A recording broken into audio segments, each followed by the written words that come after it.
continuer di ko utiliser ba tey ji lañ ñu door a wax ni baax na beneen bi mooy nee nañu les inspecteurs ñoom ñoo deful seen liggéey ñoom ñoo war a répondre de leur responsabilité ñoom ñoo yàkkamti ñoo profité def li ñuy def kon nañu assumer seen i responsabilité donc nag problème bi mooy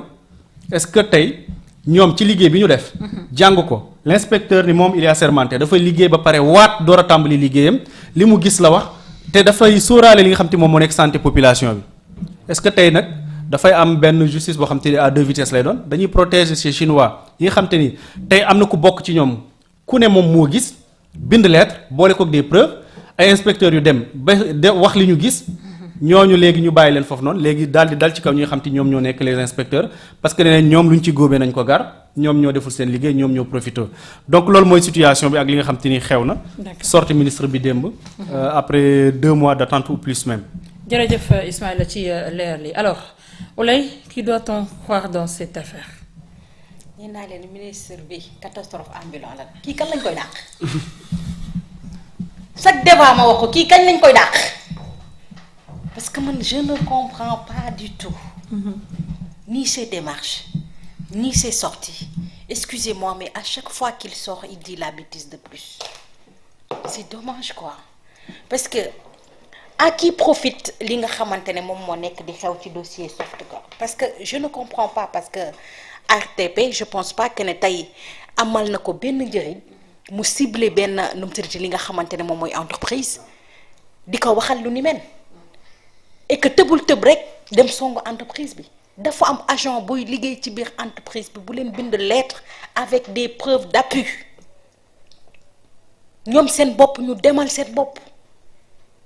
génn ci li nga xamante ne moo résultat yañ ca génne en plus de cela mais koo xam ne defoo dara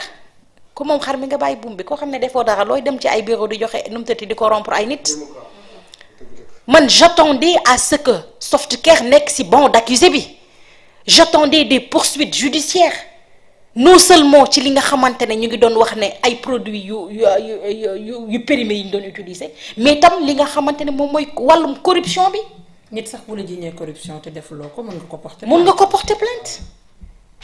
mais man j'attendais des sanctions par rapport à cela ci ministre bi génn. wax ñu définitivement tëj na entreprise boobu même bu nekkee ay ndawu Sénégal ñu ngi ciy liggéey mais mu ngi lor ay sénégalais man maa ngi doon xalaat mu teg ci ay daan maa ngi doon xalaat leneen ak leneen mu génne ma fii warumaa sax war a mën a bett moom fii mu fële moom warumaa war a mën a bett ndax nii lay fële à chaque fois ci dossier bu am kii kan lañ koy dàq ay tous ces preuves yi nga xamante ne l'inspecteur l'a sorti ak tout ce que l'inspecteur a dit aujourd'hui mu ñëw sang Softcare ba mu set wecc te lim ko sang yépp amul benn koo xamante ne docteur la koo xamante ne mun nañu ñëw ne kii moo defoon analyse yi amul benn scientifique bu mu ñu indil ci point de presse am boo xam ne ni leen ñu ne kii moo def lii ak lii ak lii mais il vient nous dire que ne waaw waa Softcare dem nañ Allemagne def nañ ay analyse mais est-ce que moom def na contre-expertise. mais est-ce que nit koo xamante ne on peut être juge et partie Softcare ñoom ñoo war a mën a dem def ay analyse trouver que ne nu mu tëdd produit bi amul dara lu périmé dellu si waat jox leen ko ñoom mu brandir résultat yooyu ba pare di ko indil sénégalais xanaa ministre bi nag na ma baal avec tout le respect que je lui dois xanaa yebeewuñu noonu nag xam naa peut-être dafa ne waxul rek ne def na contre expertise waaye def na ko. xam naa peut-être wax moo metti rek mu toog rek waxuñu loolu ba sauter information boobu waaye xam naa war a mën a def. et que derrière il vient nous dire que ne ñii tey ñoom ñoo tëb rek joxe seeni résultats noonu léegi nag nous les Sénégalais on va être là à se dire est-ce que ministre bee wax dëgg est-ce que lii moo def dëgg parce que ñii nga xamante ne ñoom la tey ministre bi wax ne nu mu tëddati ñoom ñoo def toox ñoom jox nañ ñu ay preuves mais ministre bi est-ce que jox nañu ay preuves. nee na ci atum 2025 utiliser wuñu ces produits périmés mais avant 2025. avant 2025. ñaata la depuis kañ la fi Softcare nekk ñu continuer di ko utiliser. est-ce que ma ñëwaat ci loolu moom atum 2025 la ñu wax atum 2025 ñun waxuñu ko atum 2025 Softcare kañ la fi nekk. ak kañ la ñuy utiliser li nga xamante ne ñoom ñooy seeni produits. ak tous ces preuves loo nga xamante ne moom la ñee brandir moom fan la koy teg parce que indiwul dara loo xamante ne moo faxas loolu mais moom indi na ay kàddoom teg yoo xamante ne dara ate yeewu ko léegi Sénégalais vont faire quoi xam nga nag je donne conseil tey dinaa jox conseil opposition bi. brèche ngi ni ci pouvoir bi buñ mën a jàpp ba mu ngooy ba mu dëgër këng. ndax tant que ñu ngi suivre ministre bi chaque jour dinañ am li nga xam ne moom la ñuy critiquer ki nga xam ne moom mooy pouvoir bi. léegi bu nekkee nag pouvoir bi comme ni ma ko waxee kii ministre bi dafa leen yoreel ay vidéo nañ ñu ko wax parce que man mënumaa comprendre lii. je ne peux pas à chaque fois chaque plateau ñi nga xamante ne miin nañ di bokk ak ñoom plateau tout le temps je dis la même chose.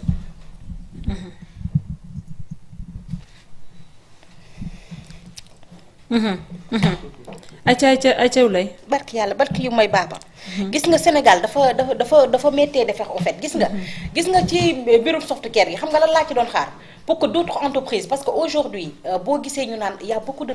produits périmés ci fi nga xamante ne moom mooy Afrique rawatina fii ci Sénégal man maa ngi doon xalaat ñu jël ay mesures yu dëgër yoo xamante ne dina décourager d'autres entreprises ba nga xamante ne dinañ proposer li nga xamante ne moom mooy ay qualité de nu mu tudd ay produits de qualité ñi nga xam ne moom mooy askanu Sénégal parce que Afrique rek lañ yëpp di def loolu tey ñemewoo tey biir France nga dem proposer fa ci nu mu tuddati sur les grandes surfaces li nga xamante ne moom mooy ay produits périmés wala li nga xamante ne tey benn bloc de personnes utilisé nañ ko ne dañoo am problème mais buñ la toppee en justice da ngay fay ba caleçon du la dese.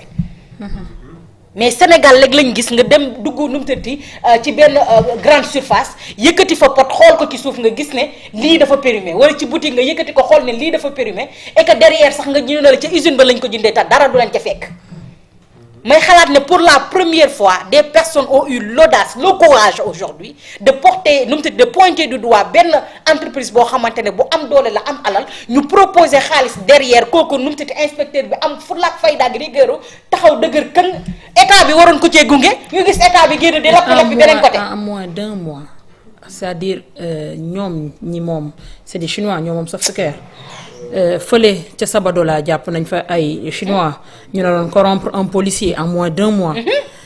Bërki Dembo Ndiaye di ñi doon yëngatu ci wàllum wér-gu-yaram c'est cette société là Aoki aussi ñu jàpp leen ñu ñàkk dëppoo ak yoon. si l'enquête est réellement biaisée yan sanction la ñu war a teg ci inspecteurs yi ak inspecteurs yi lan moo leen jaral ñu biaiser cette enquête là ba wax loo xamante ne amaana amul ci place publique bi. mais boo déggee chaque enquête bu ñu biaisé nga xam ne amul ci place publique ak fenn fànn fu mu mënti dem lenn rek moo fa mën a nekk corruption moo fa war a mën a nekk leneen mënu faa nekk lu dul loolu tey loo gis dox dëppeewul yoon ci biir dëkk corruption la. que mu nekk ci télé bi nekk ci mbedd mi nekk ci biir entreprise bi nekk ci nu mu tëdd administration yi ak leneen bu dëppeewul yoon rek xamal ne loxoom corruption mu nga fa. te looloo tax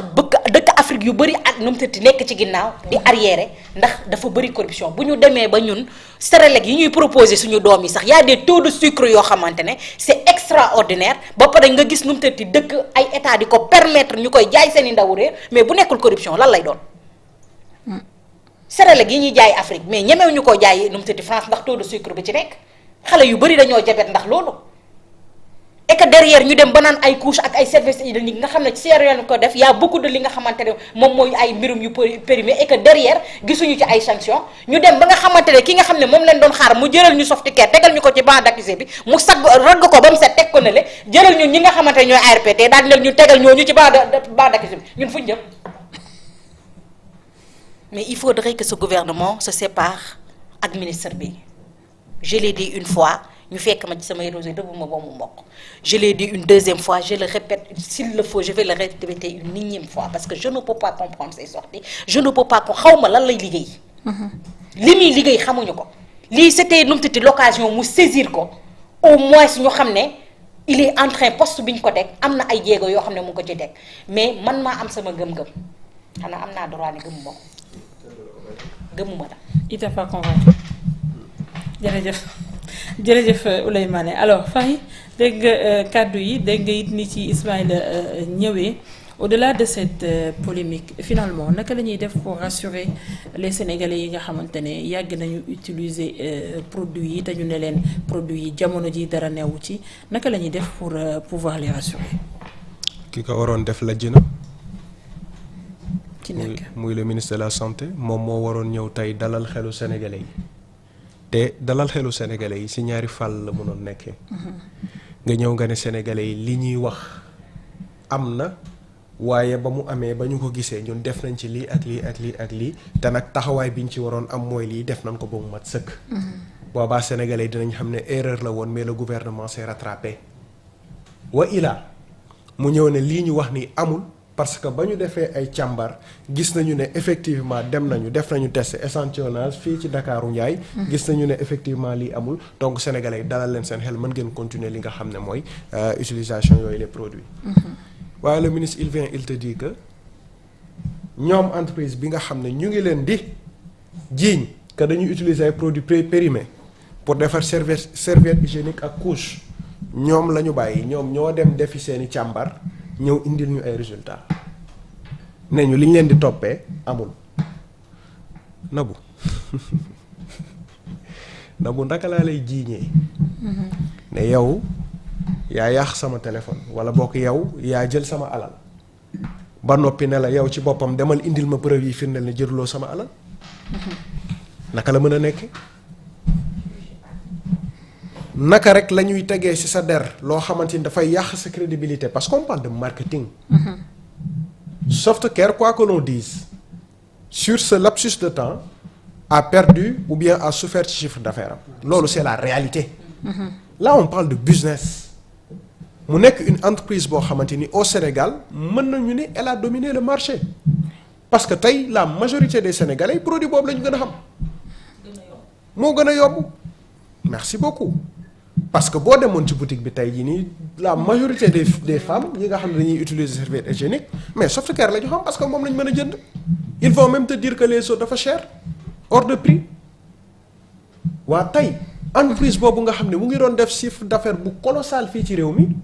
nga xëy bés ñu ne kat li muy utiliser ci ay produits dafa am ay produits périmés ARP agence de régulation pharmaceutique lan mooy rôle am bu dul réguler lépp lu jëm ci wàllum pharmacie.